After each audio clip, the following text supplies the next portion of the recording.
ചേട്ടൻ്റെ കത്ത് എന്നെ ഒന്ന് പ്രചോദിപ്പിക്കാമോ? സ്നേഹമുള്ള DCL കൂട്ടുകാരെ, അതിൽ ഒരു IT കമ്പനി ഉദ്യോഗസ്ഥനായിരുന്നു. സോഷ്യൽ മീഡിയയിലൂടെ വരുന്ന മോട്ടിവേഷൻ ക്ലാസുകൾ കേൾക്കുകയാണ് അയാളുടെ ഇഷ്ട ഹോബി. പ്രചോദനാത്മകമായ പ്രസംഗങ്ങൾ കേൾക്കുമ്പോൾ അയാൾ പ്രചോദനാകും. എല്ലാ കാര്യങ്ങളും ആവേശത്തോടെ ചെയ്യും. സ്വന്തം കഴിവുകളിൽ വിശ്വസിക്കാൻ പ്രസംഗങ്ങൾ പറയുമ്പോൾ സ്വന്തം കഴിവുകളിൽ വിശ്വസിക്കാൻ അയാൾക്ക് തോന്നും. സ്വന്തം കുറവുകൾ അംഗീകരിക്കാൻ മോട്ടിവേഷൻ സ്പീക്കർ ആവശ്യപ്പെടുമ്പോൾ അയാൾക്ക് സ്വന്തം കുറവുകൾ വലിയ പ്രശ്നമായി തോന്നില്ല. കുറേ നേരത്തേക്ക് അയാൾ സന്തോഷവാനായിരിക്കും. മനുഷ്യൻ എന്ന മഹാത്ഭുതത്തെ ദൈവം എത്ര വിസ്മയമാണ് സൃഷ്ടിച്ചിരിക്കുന്നത് എന്നും തന്നിൽ ഇത്രയേറെ കഴിവുകൾ തന്ന ദൈവം എത്ര നല്ലവനാണെന്നും അയാൾ നിർത്താതെ കൂട്ടുകാരോട് പ്രസംഗിക്കും. എന്നാൽ ഏതാനും മണിക്കൂറുകൾ കഴിയുമ്പോൾ അയാളുടെ ചാർജ് തീരും. അയാൾക്ക് മടുപ്പാകും. പ്രചോദനം കുറയും.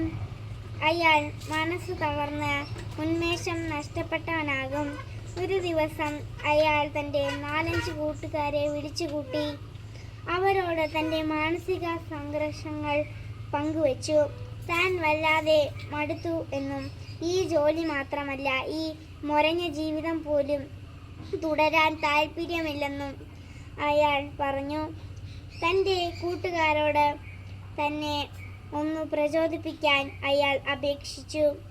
എന്നെ വീണ്ടും വീണ്ടും പ്രചോദിപ്പിക്കൂ എന്നയാൾ കെഞ്ചിക്കൊണ്ടേയിരുന്നു. ഉടനെ തന്നെ അയാളുടെ കൂട്ടുകാർ എല്ലാവരും കൂടി അതിൽ മാന്യനാണ്, മിടുക്കനാണ്, മഹാനാണ് തുടങ്ങി അയാളുടെ നിരവധി നന്മകൾ പറയാൻ തുടങ്ങി. അയാൾക്ക് സന്തോഷമായി. അപ്പോൾ കൂട്ടത്തിൽ ഒരാൾ എണീറ്റ് പറഞ്ഞു, അതുൽ, ഈ മഹാൻ മനോഭാവം മാറ്റണം. നിങ്ങൾ എന്തിനാണ് എപ്പോഴും ഇങ്ങനെ മറ്റുള്ളവരുടെ പ്രശംസകളെയും പ്രചോദന വാക്കുകളെയും കൊതിക്കുന്നത്? ഇത് നല്ല സ്വഭാവമല്ല. കാരണം എപ്പോഴും നമ്മുടെ ചുറ്റും നമ്മെ പ്രചോദിപ്പിക്കാൻ ആരും ഉണ്ടാവണമെന്നില്ല. പരിഹാരം ഒന്നേ ഉള്ളൂ, സ്വയം പ്രചോദിപ്പിക്കുക.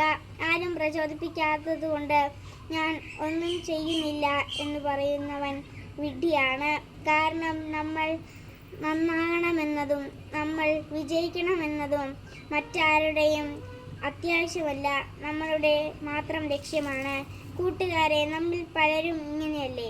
അമ്മയും അച്ഛനുമൊക്കെ നിരന്തരം പഠിക്കൂ പഠിക്കൂ എന്നും വായിക്കൂ വായിക്കൂ എന്നും കൈയും കാലും പിടിച്ച് പറയുമ്പോഴാണ് നമ്മളിൽ പലരും ശരി, ഇത്രയും നിങ്ങൾ പറഞ്ഞ സ്ഥിതിക്ക് ഞാൻ അല്പം പഠിച്ചേക്കാം എന്ന മനോഭാവത്തോടെ പ്രവർത്തിക്കുന്നത്. നമുക്ക് വേണ്ടത് സ്വയം അറിയുകയാണ് ആദ്യപടി. സ്വന്തം കഴിവുകളും കുറവുകളും കൃത്യമായി മനസ്സിലാക്കുക.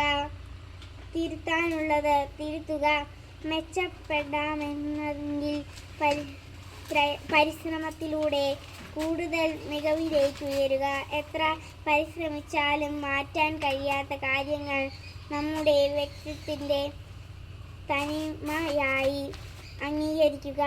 നമ്മളുടെ ജീവിത വിജയം നമ്മളുടെ മാത്രം ആവശ്യമാണ്. മറ്റുള്ളവരുടെ പ്രചോദനം കൊണ്ട് മാത്രം നമുക്ക് വിജയിക്കാനാവില്ല. മറ്റുള്ളവർ എപ്പോഴും പ്രചോദിപ്പിക്കാൻ വേണ്ടി ഇനി കാത്തിരിക്കേണ്ട. സ്വയം പ്രചോദിപ്പിച്ച് ഓരോ സാഹചര്യത്തെയും അതിജീവിച്ചിട്ടുള്ളവരാണ് ജീവിതത്തിൽ അത്ഭുതങ്ങൾ ചെയ്തിട്ടുള്ളത്. അതിനാൽ ആവേശത്തോടെ നമുക്ക് ജീവിതത്തെ ആശ്ലേഷിക്കാം. ആഹ്ലാദത്തോടെ അധ്വാനം ചെയ്യാം. ആസ്വദിച്ച് വിജയിക്കാം. പരാജയത്തെയും വിജയകരമായി അംഗീകരിക്കാം. സസ്നേഹം, സ്വന്തം കൊച്ചേട്ടൻ.